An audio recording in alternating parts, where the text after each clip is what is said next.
And a very warm welcome to Pension Matters, the pension awareness program where we talk pension, that is, educating you and informing you about all issues concerning pension and pension industry in Nigeria.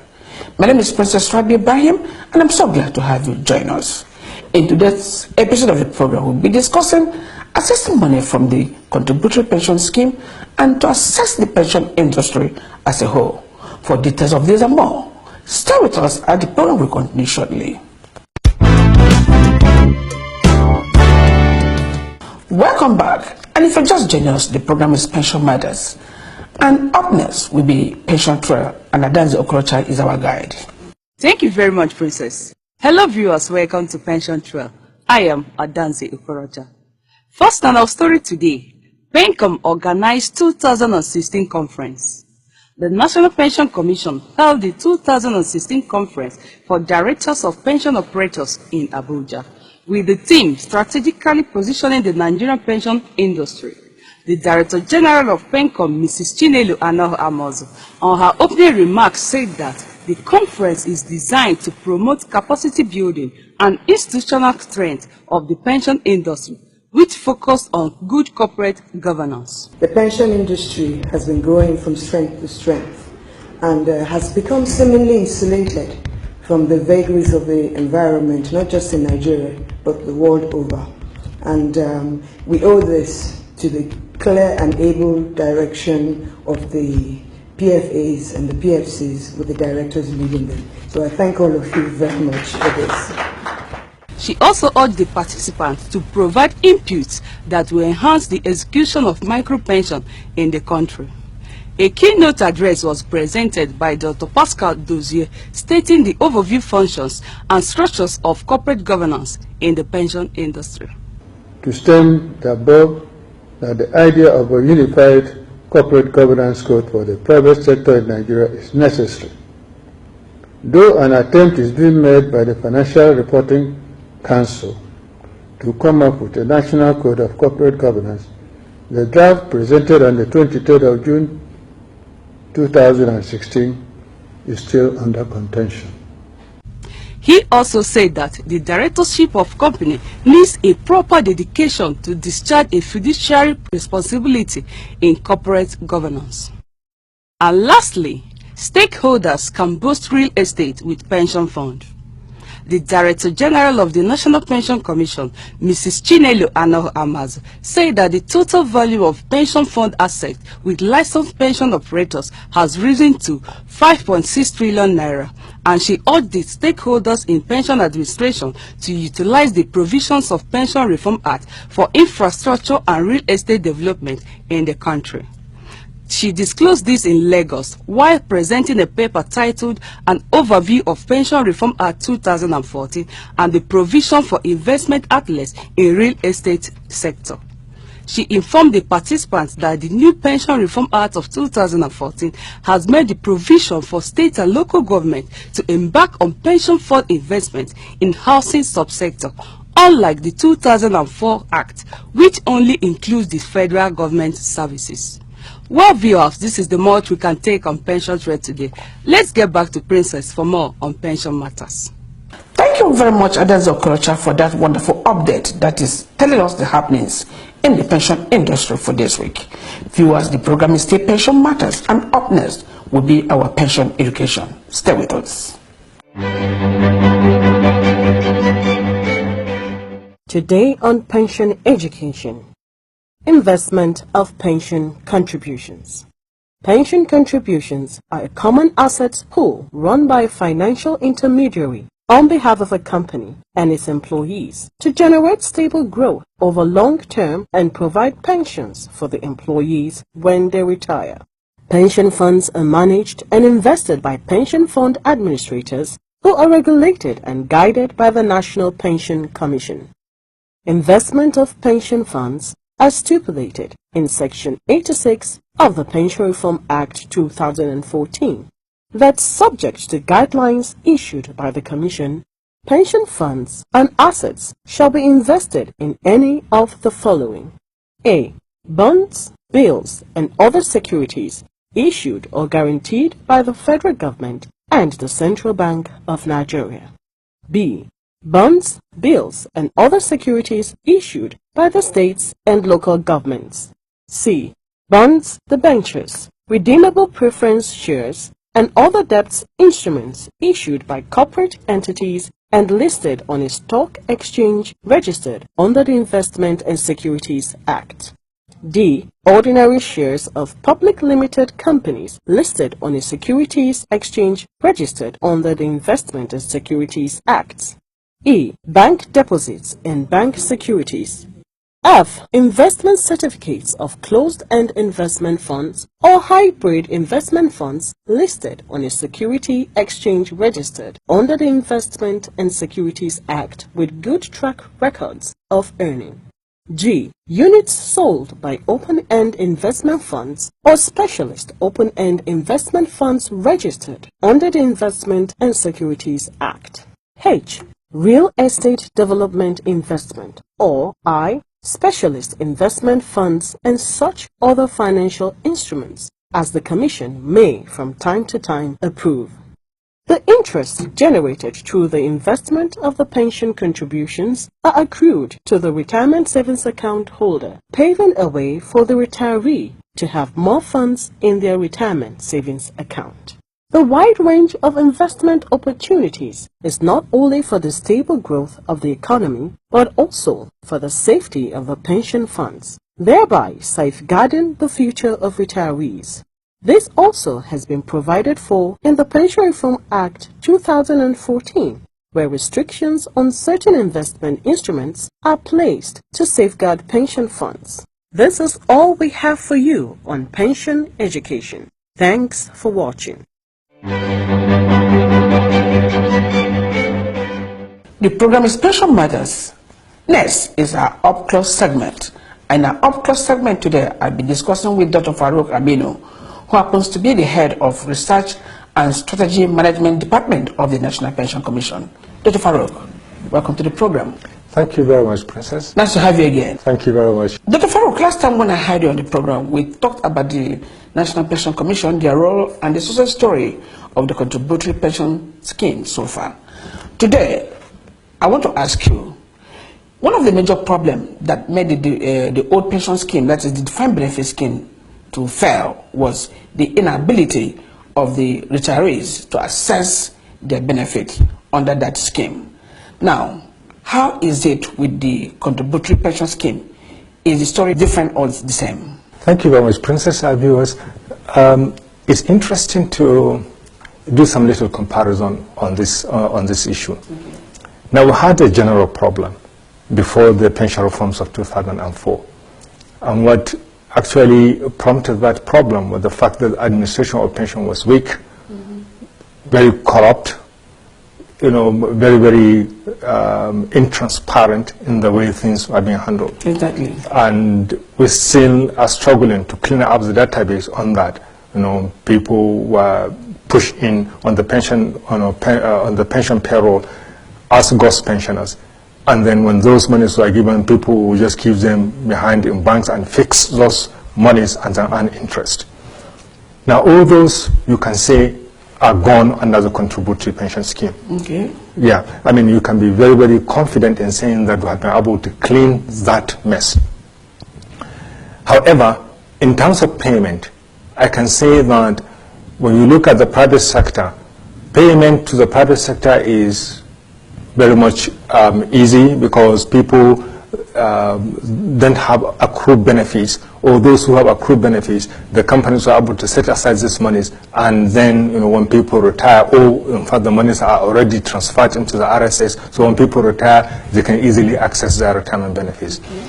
For the state governments, we don't have so much of a challenge as well. But at the federal level, we have these constraints on the way the monies are released. We had a lot of delays, particularly when we had the delay in passing the budget this year. We also had delays in getting the money to pay the accrued benefits. Okay. So for those federal government employees who are being funded from the Treasury, when we have these budgetary constraints, we get delays in paying them. Now the issue here is unlike on the fund to defined benefit scheme, where the monies are being stolen. Yes. In this case, the monies are not being stolen. only that we have some delays in releases of these budgetary allocations to us to pay the money whenever we have delays in approving budgets. Okay, so you can see that in 2016 we had this issue, or perhaps what happened with the immediate past administration, where the monies that were said to be paid under the law was 5% of federal government's wage bill on monthly basis. What we were getting was just 40%, because that was what the government could afford at that time due to financial constraints. So you can see that we will not be able to pay everybody that retired in the months because of this delay. But as I mentioned, this delay only affects the accrued benefits for services that people rendered under the old scheme, not under the contributory pension scheme. Before the enactment of the bill. Yeah, before the enactment of the law. Because people, the reform, guaranteed people their past pension or retirement benefits. That's true. That include both pension and gratuity. So that was computed, and when people retire, that's when they are eligible to have them. And at the eligibility point, government may not give enough. In a nutshell, Dr. Farouk, what you're trying to say is that every year there must be appropriation for what will be paid as accrued right to the retirees. Yes, I mean, for those who worked under the old scheme, they had what we call accrued benefits. Okay. Retirement benefits are accrued under the old scheme. Okay. And because they earned it, so that is not going to be lost by those people. Yeah. So because of this, the reform made an arrangement that when you retire, we compute your pension and gratuity based on the old scheme. Okay. What was your status? What was your grade level and scale? Before the enactment of the bill. Yeah, as at June 2004, when we made the cut over. Okay, so that amount will be calculated, and federal government will make provision of monies. The law says, the Pension Reform Act 2004 and 2014, both of them say the federal government should make a provision of at least 5% of its wage bill, total monthly wage bill, towards offsetting this liability. Okay, every year we'll go out to do enrollment of federal government, prospective federal government retirees, those who are going to retire the coming year. Okay. For example, our people are out since last 2 weeks doing the enrollment for those who are going to retire next year. Okay, this will help in the budgetary. Yes, so once we capture these people, we do the computation, we advise government, make provision of this amount in your next year's budget, so that we will be able to offset this liability. Exactly. Okay, so we did that computation, and we advise government. This is done on every year basis. Okay. Okay, so government in 2014 provided 40% of what was required. So you can see that we cannot pay able persons that retired in a particular month with that amount. So when this government came, we made a complaint and they increased the amount. Okay. Okay, so we're able to offset a lot of the liability. Okay. But we're still coming with a baggage of that liability. Okay, and then we had budget problems this year. Okay. Also, we had some delays. So we still have some accrued benefits that are yet to be paid. So what I'm saying is still the problem of the old scheme that we're trying to solve that actually manifested itself into the contributory pension scheme. But it's only that leg, but it only affects the federal government employees and those who are treasury funded.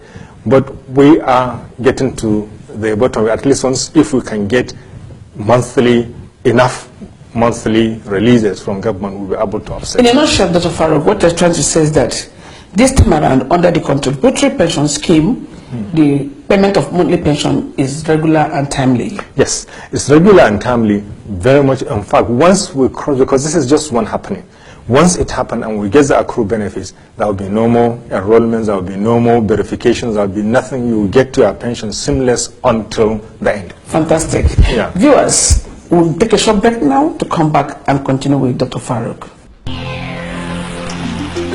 Do you know there is a new pension scheme in Nigeria?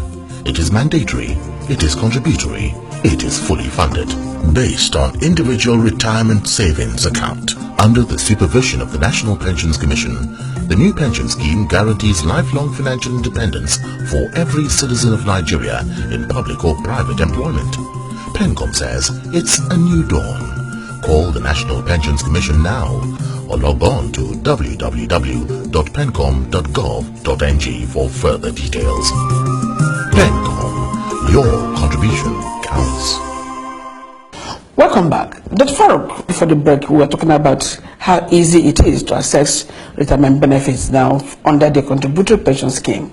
Now, what is the assessment of the pension industry so far in Nigeria with regards to the contributory pension scheme in mind? Now, when you look at what has been achieved, I think what we have been able to bring about is the fact that we have entrenched procedure. We have entrenched discipline in the administration of pension in this country. And so government can comfortably now assess its pension liability.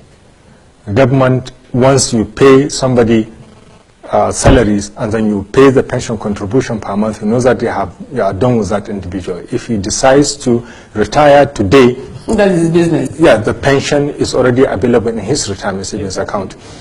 So that's one thing that I think we have been able to achieve. We cut off the pension liabilities, we stem the growth of pension liabilities, we have been able to entrench discipline in the way pension is being administered in the country, and on top of it, we have been able to accumulate huge amount of money that is being invested to support economic development in the country.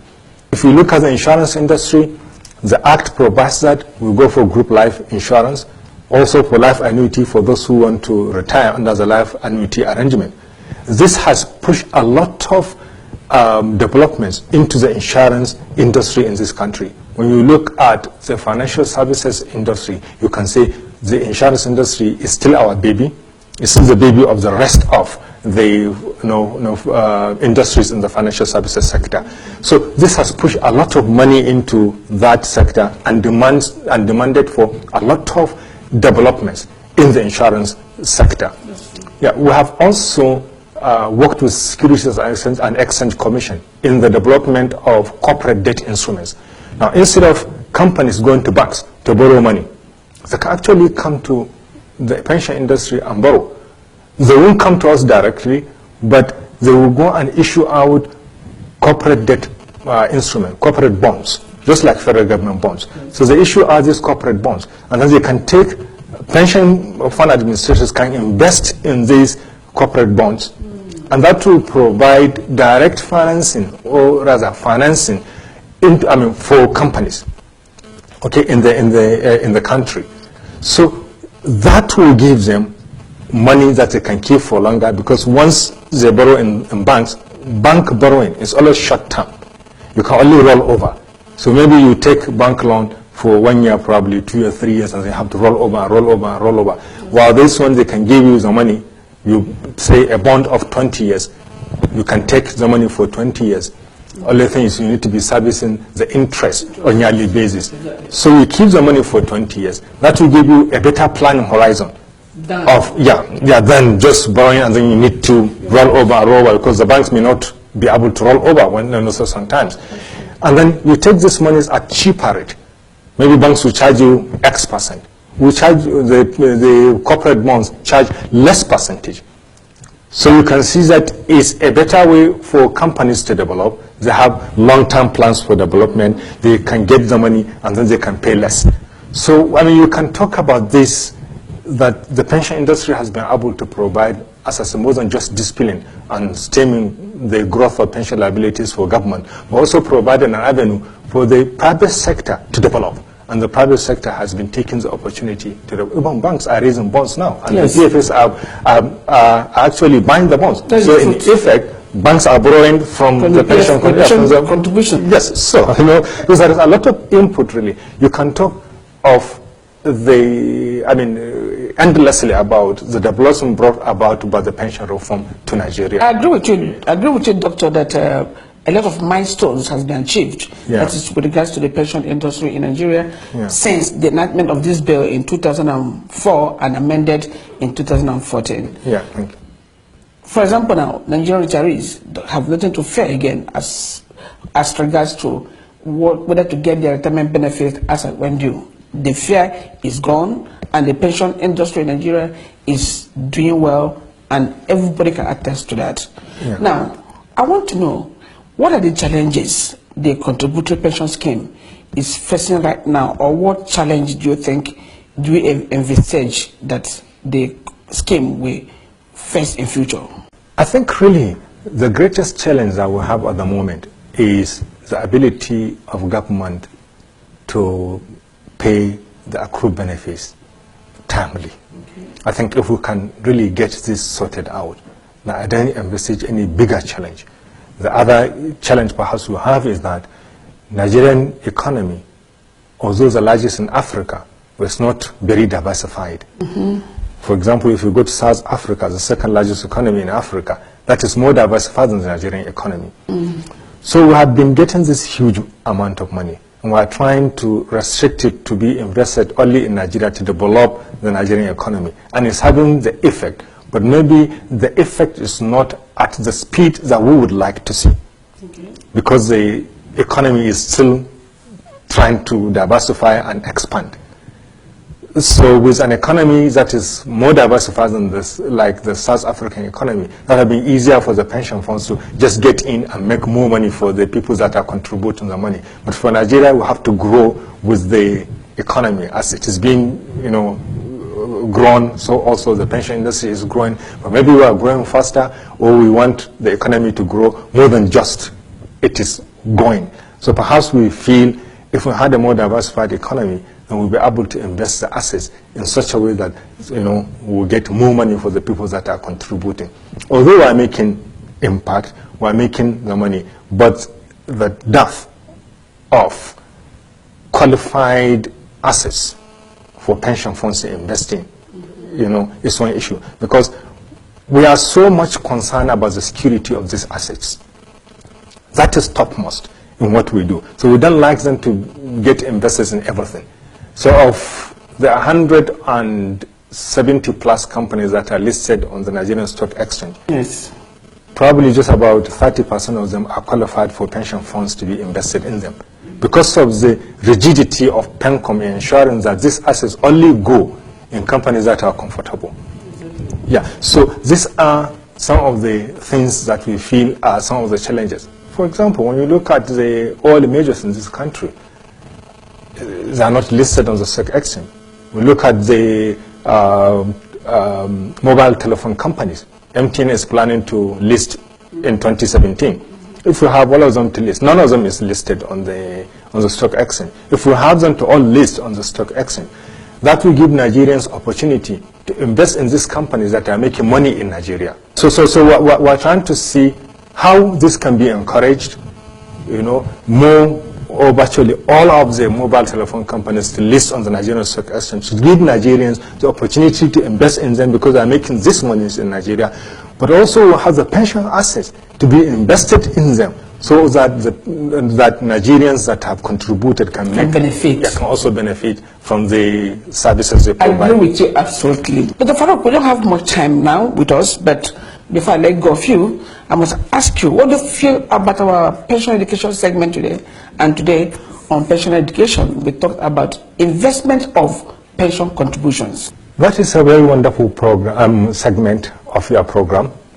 I believe that one of the major challenges in this scheme and the reform journey of the pension industry is lack of adequate education.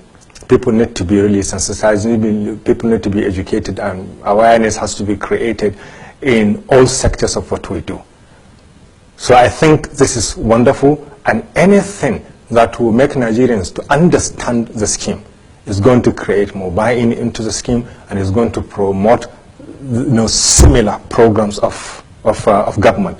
And we believe this is the right step in the right direction. Thank you very much, Doctor. Thank you. Viewers, on that note, we come to the end of the program for today. That's our package of pension matters for this week. Don't forget to tune in next week, same time, same station, for another exciting episode of Pension Matters. Don't forget, on Sunday, 4 p.m., we have a repeat broadcast on NT International. Thank you for being part of our program today. God bless you.